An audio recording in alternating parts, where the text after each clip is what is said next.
यो चाहिँ धुवा जाने चुलो बनाउन लाग्यो खाना चाहिँ उता नि पाक्न पर्यो उता नि पाक्छ तले चाहिँ के पाक्छ यो दुईतिर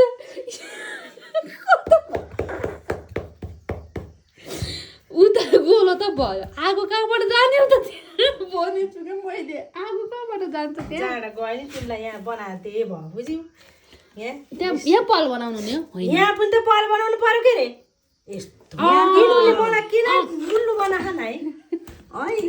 ठिकै भयो ए होइन होइन आमा अब त्यहाँ अग्लो भएपछि यता मिलाउनुहुन्छ दाउरा साउरा हालेर अलि अग्लोमा उस गराउनुहुन्छ के अरे भड्डु सड्डु राख्ने ठाउँ गराउँछ अनि आगो उता यस्तो गरेर जान्छ क आम फाले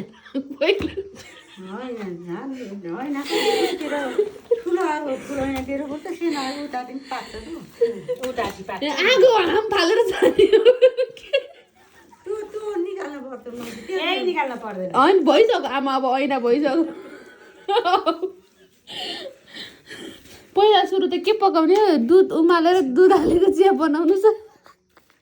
शुभम हुन्छ अरे ऐनाको उद्घाटन चाहिँ के पकाएर गर्ने आमा उद्घाटन मिठो कुरा राम्रो कुरा पकाउनु पर्छ अहिले पकाउँछु नि भ्याउँदाखेरि हेलो ऐना बने त झ्यापै पकाइहाल्ने अगर भन्छु अब गयो आगो गयो तर अलि ओह्रालो ओह्रालो बनाइदिनु होला उतापट्टि भाइ यिनी ढुङ्गा चाहिँ मिस्त्री हुनुहुन्छ गुल्मी धुरकोटमा तपाईँलाई कसैलाई पनि दुई मुखे चुल्हा बनाउन यस्तो माथि धुवा जाने उता धुवा जाने यता भात तरकारी पाक्ने यता भात पाक्ने खाल्डो गएको ऐना चाहियो भने सम्पर्क गर्नु होला उहाँ चाहिँ भर्खर तालिम प्राप्त मान्छे हुनुहुन्छ त जाबले टाउको सेकाइदिन्छु तिमीलाई उठाजी बन्ने त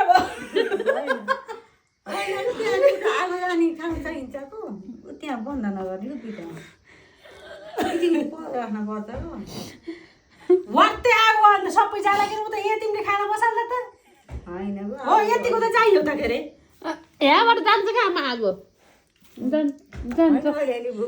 आगो त्यहाँबाट जान्छ गोलो दुलो हुन्छ त त्यहाँ आलु जाने तिमीलाई अब यहाँ दुलो बनाउन यता भात बसाल्ने उता चाहिँ मासु पकाउने यस्तो होइन म अरू पकाउन मिल्दैन यहाँ त सरी यो बनाउनु लाग्यो भने आलु दिमाग बन्दिखा यहाँ के त फेरि पल राख्नु पर्छ र त आलु चाहिँ बनाइदिएँ मलाई चाहिँ उल्लु बनाएर यहाँ बिपत्तै छ भाइ गाई चाहिँ हेर्नुहोस्